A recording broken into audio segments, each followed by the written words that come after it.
Bismillahirrahmanirrahim. Assalamualaikum warahmatullahi wabarakatuh. Muslimin dan muslimat yang dirahmati Allah sekalian, saya mengambil kesempatan ini untuk mengucapkan selamat menyambut Aidilfitri, maaf zahir dan batin, kepada seluruh muslimin dan muslimat, terutamanya rakyat negeri Kedah, khususnya rakyat di Dun Kudu.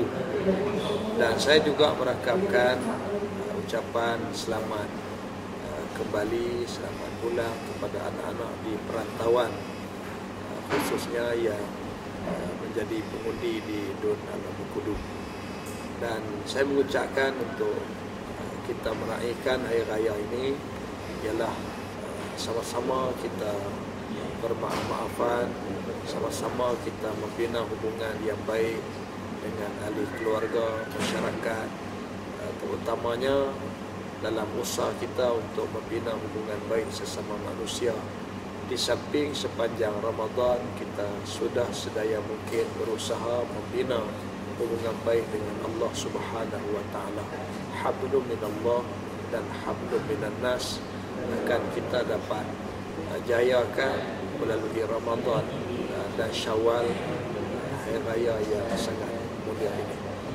Jadi itulah sambutan yang kita galakkan untuk dilaksanakan.